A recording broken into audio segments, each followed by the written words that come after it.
Our players returned yesterday after a few days off. As a staff, certainly we got a chance to do some recruiting and then, get ourselves ready for, really a gauntlet.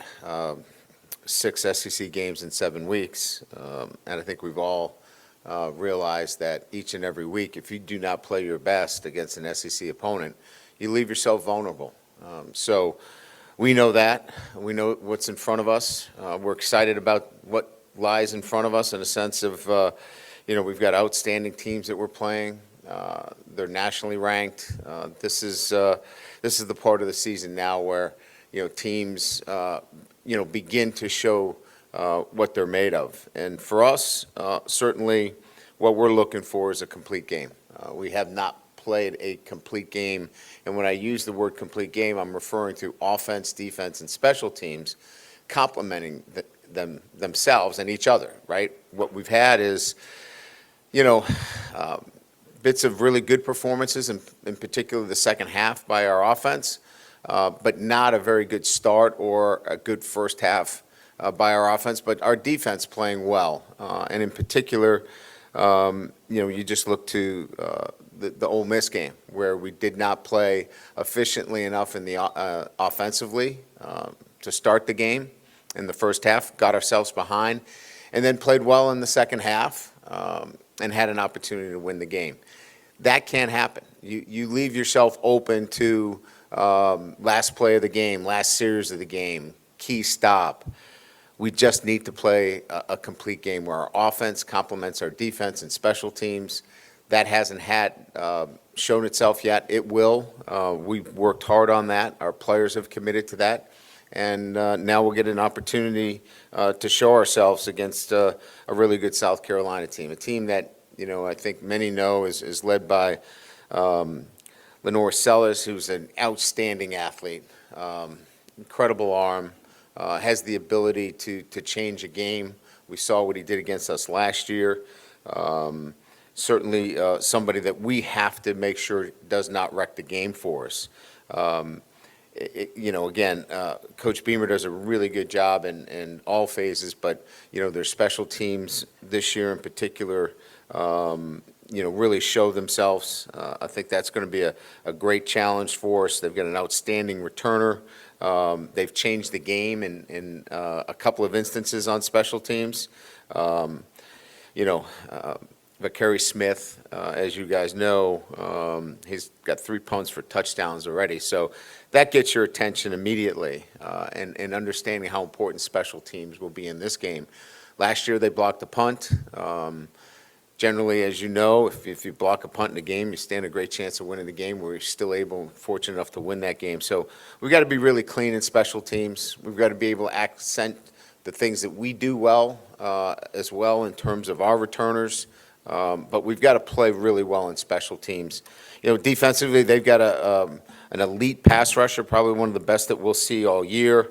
I think, when you look at guys in this league, everybody's got the ability to rush the passer.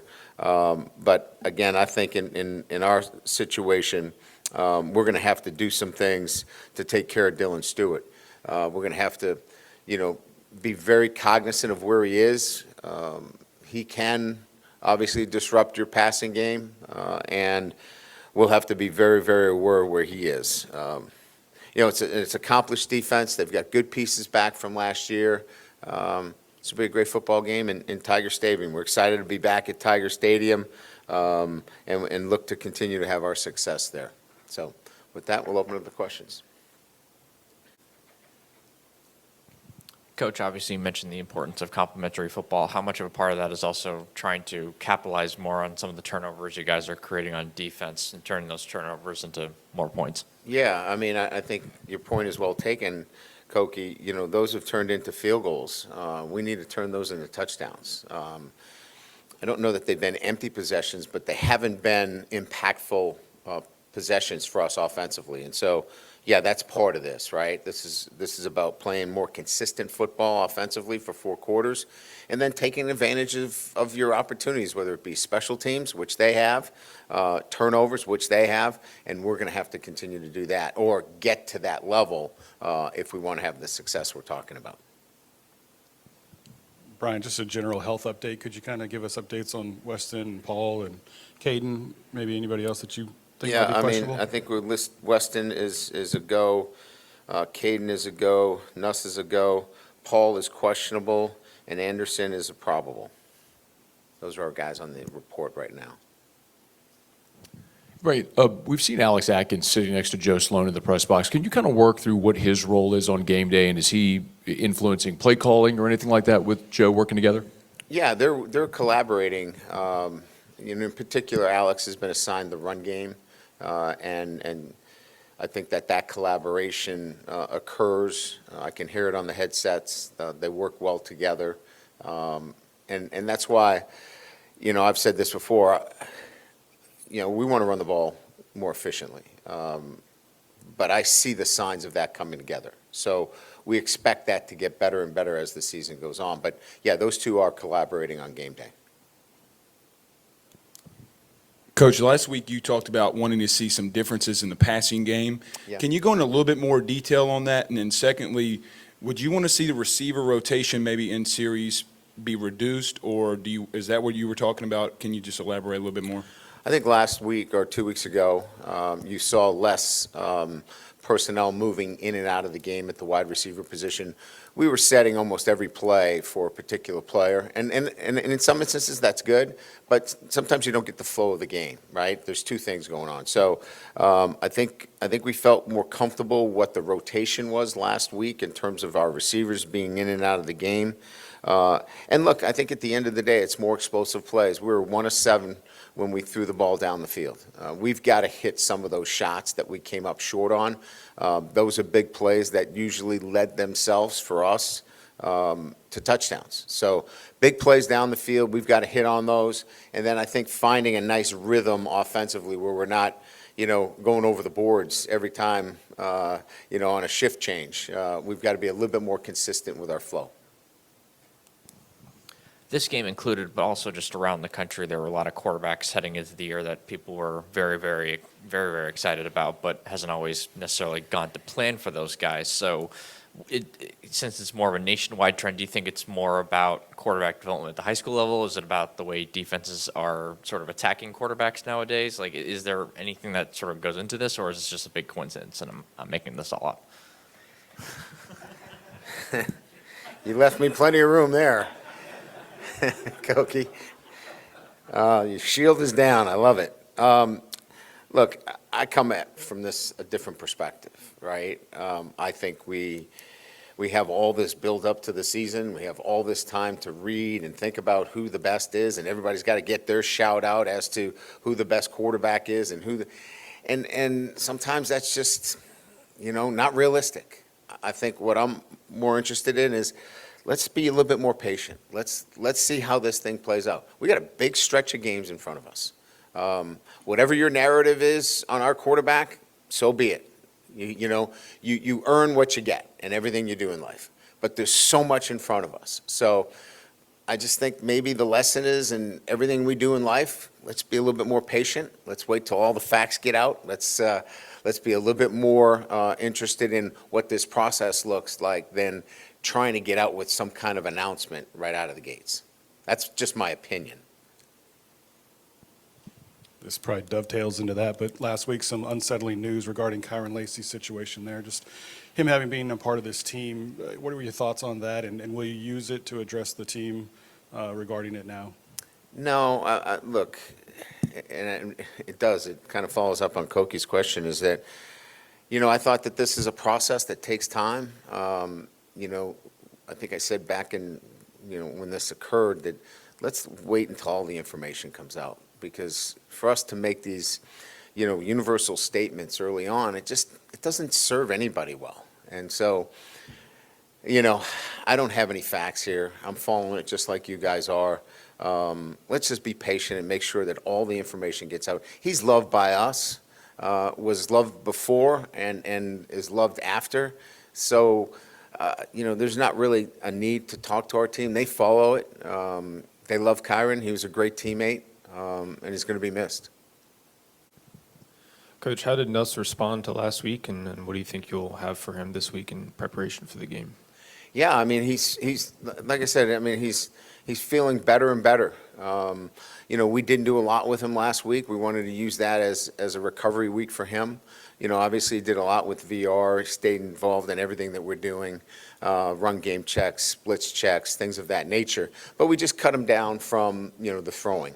Obviously we're going to go out today. We'll get a bonus day in terms of being able to practice today. So our expectations after talking to him is he feels good and he's ready to go.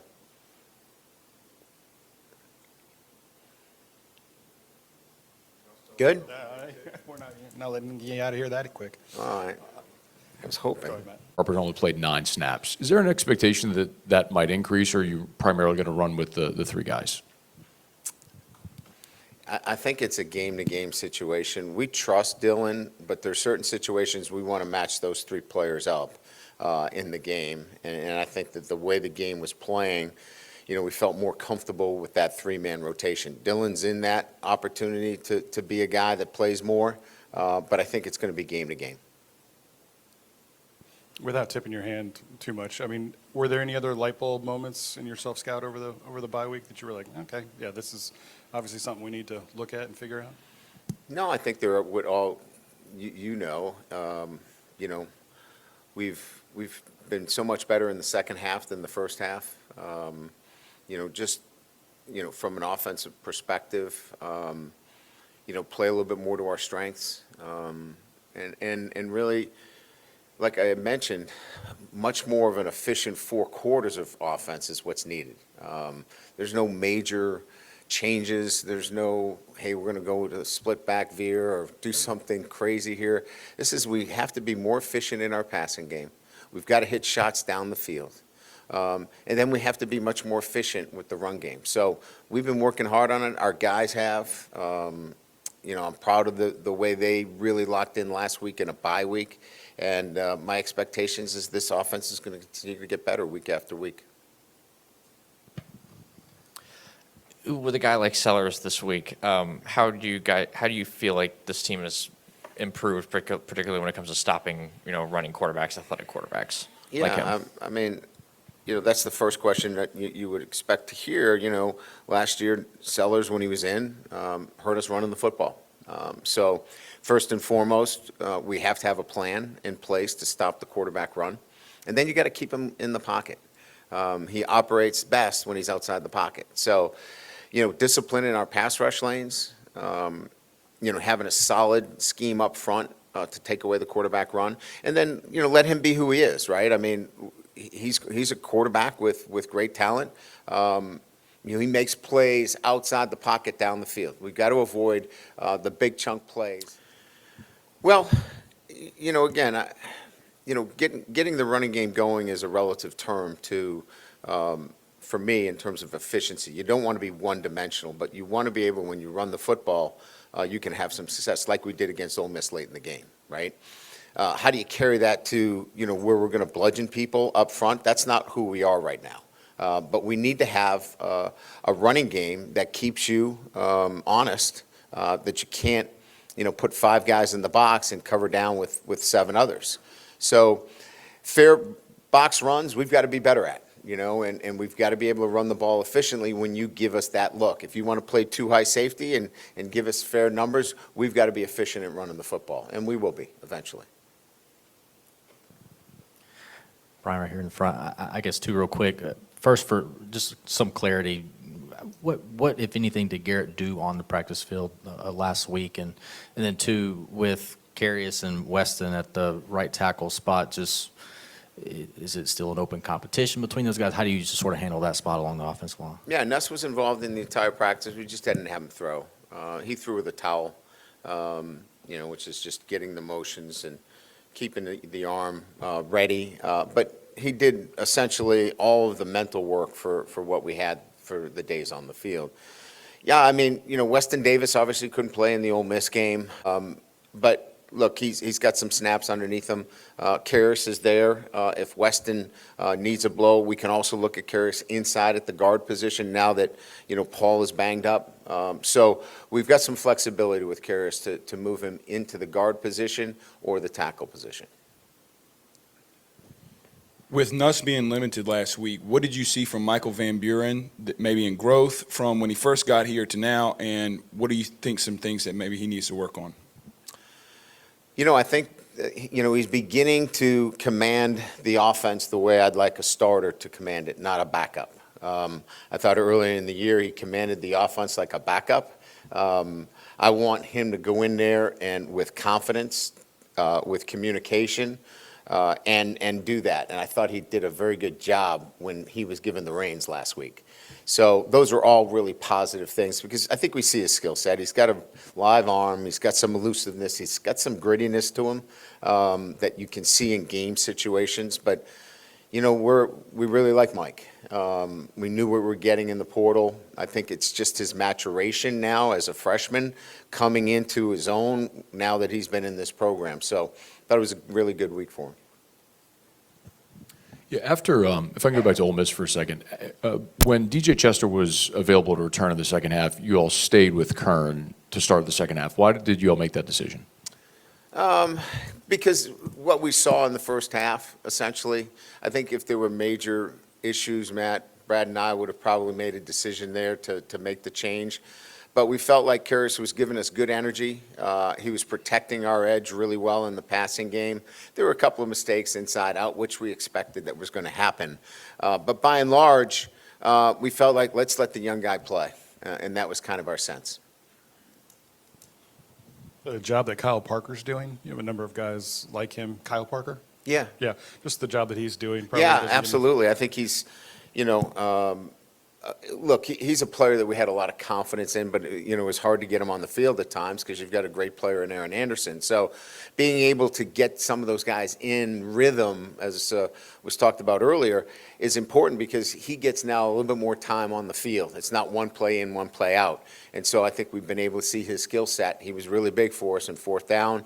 Obviously, a great catch when the ball should have went somewhere else. He catches it and is able to be strong enough to get a first down. So some key catches for us. He's a very important part of our offense.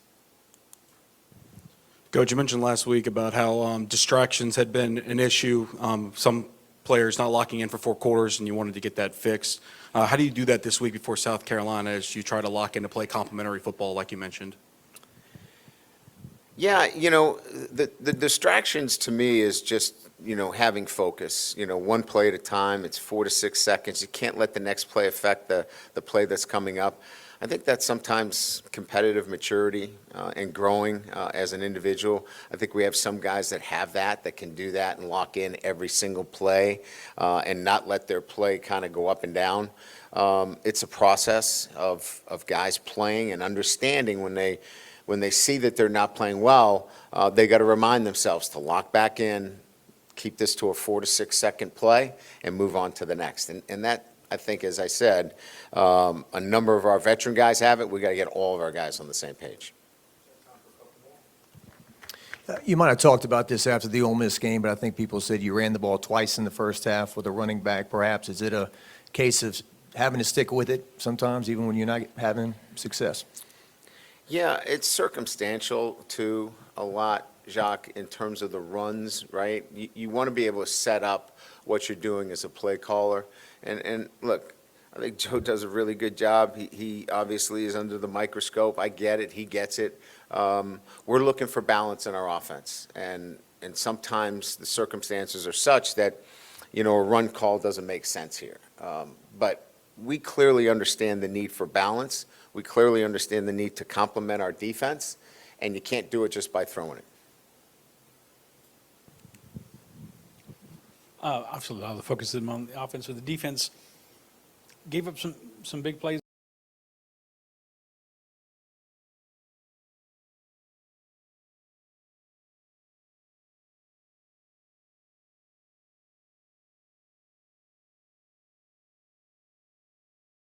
Maybe more than you used to, but at the same time kept you in the game. They were on the field a lot. How did you feel the defense performed at Ole Miss, and what, if anything, needed to be worked on?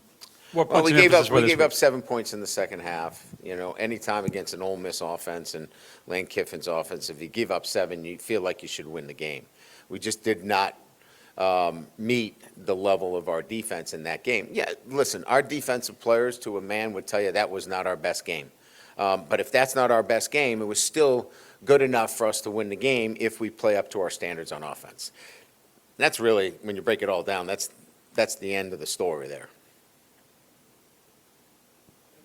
All right, thank you.